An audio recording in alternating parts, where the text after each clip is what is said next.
L.M. Montgomery from Anne of Green Gables is famous for a quote that says, "I'm so glad I live in a world where there are Octobers." What?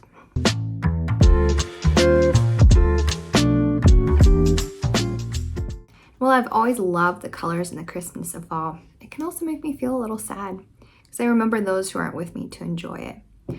I can still remember plans my family made to go visit a pumpkin patch in 2003 when I was 12 years old, and those plans were brutally disrupted when my dad didn't wake up one morning. I'm now in my 30s, and every October since then has been different. Sometimes I didn't feel like anything, some sort of mix of like apathy and numbness, and sometimes I felt overwhelming pain and loss. Sometimes, now that it's been 2 decades, more than that, and I have my own small family to worry about, sometimes I just completely forget that this is a significant time. But I find myself back here every October thinking about the days leading up to the 20th, the night my dad passed, and having to consciously decide, how do I want to approach this day this year? The anniversary of a loved one's passing is colloquially called the deathiversary. The death anniversary day can be filled with feelings and expectations, making it easy to feel apprehensive and even like super awkward as the day approaches. And in my humble opinion, the first death anniversary is the hardest because it brings you back to that initial intensity of the loss. And you can often remember exactly what you were doing or feeling in the days leading up to the loss or the days right after. For those grieving a recent loss, the 1-year anniversary of death can also mark a milestone for someone who's grieving. And you may or may not feel happy about that. You might feel like you should be over your grief by this point and feel upset that you're still not okay. You might resent this unspoken expectation, which, where does that come from? And stubbornly hold on to your pain and your right to mourn. It's important to hear that you shouldn't measure your progress through grief in a linear way, just because grief isn't linear. You may have felt okay, maybe even guilty that you felt okay last year, and then question why this year it's so hard. These ups and downs are so normal, though. It's been more than 2 decades, like I said, since I lost my dad, and I found that certain years where I've marked a milestone, like getting married, getting our first house, having a baby, I miss my loved ones most, and those are the hardest years because I wish that they were here to see it. Wherever you're at in your own grief journey, though, I want you to know that it's normal and it's okay to not be okay. There's no way you should be feeling. And even if it's been 2 decades and you're still in terrible pain, don't give up. The death anniversary day will get easier with time and a little bit of intentional planning on your part. That's what I'm going to talk about today. So how should you celebrate the yearly anniversary of a loved one's death? To quote a counselor of mine, don't should on yourself. Love that one. But seriously, when it comes to facing the death anniversary, there's a lot of gray area to work with. There's definitely an issue of healthiness, like don't drown your sorrows in your chosen vice, engage in self-harm, all of that. But you know yourself what's right and wrong there. So aside from those issues of healthfulness, you're free to commemorate the day in a special way or to treat it like it's nothing special. If you choose to do something special, what that special entails is totally up to you. And keep in mind that it will change from year to year depending on your needs and your energy. So here's some factors to consider when making plans for your death anniversary day. And do think ahead, because this isn't something that is easy to deal with when you're in the heat of the moment. It helps to have some plans and ideas in mind.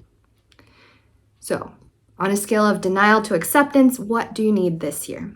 Do you need to talk about your loved one or at least acknowledge that this day is significant because of what happened? Or do you want to completely ignore the day and proceed as normal? Do you want to schedule something so you can be distracted? And caution on that one, because often you can't actually stop the feelings underneath, but you can seek distraction. Or do you want to schedule intentional time to remember your loved one in some way? Ask yourself, how much energy and margin do you have this year? When I had a new baby, I had nothing left, so it was just a normal day. What are your social needs? Do you want to be with family only, with friends only, with one close other person like a spouse or a best friend? Or do you want to be alone? Remembrance, when you think about that, do you want to make the day about your loved one? Sure. You can also make it about you or about those who remain. This feels like a value statement, like, do you want to make it about yourself or others? It's not. a value statement. It's okay to focus on you or your lost loved one, and you don't have to be selfless on this significant day. Just consider, where do you want to put your focus? Here's some ideas on what to do on the anniversary day. Many people feel like they need to visit the gravesite and leave flowers, but that's not the only option.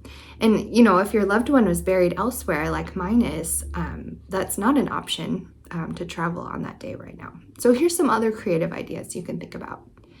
You can write a letter to your loved one and keep it, burn it, or send it to the sky in a balloon. You can make a donation or plan a community service project in your loved one's name. You can cook your loved one's favorite meal and enjoy it alone or with friends or family. You can plan to do a favorite activity that your loved one enjoyed, like hiking, volunteering, reading a favorite book, or listening to a favorite music album.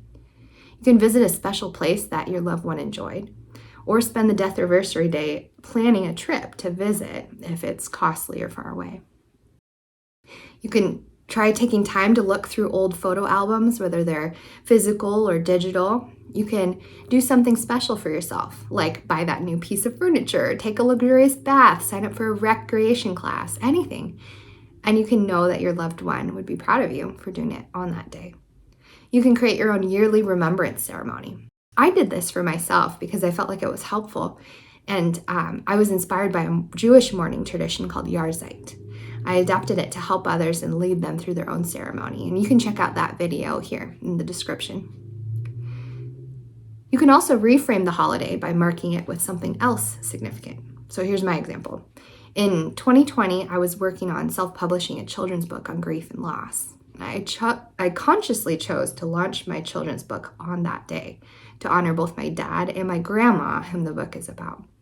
I also hosted an online launch party the following month on National Children's Grief Awareness Day. So I reframed what that day meant to me by putting another accomplishment there. So no matter what you decide to do, have a meaningful deathiversary day. Doesn't have to be happy, doesn't have to be sad. Let it be meaningful.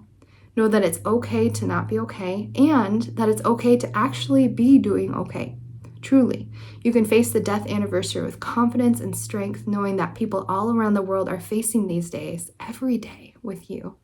It's so much better to talk about them than to hide away in isolation or to anticipate it with dread. So I challenge you to intentionally plan, what do you need this deathiversary day, and what are you going to do?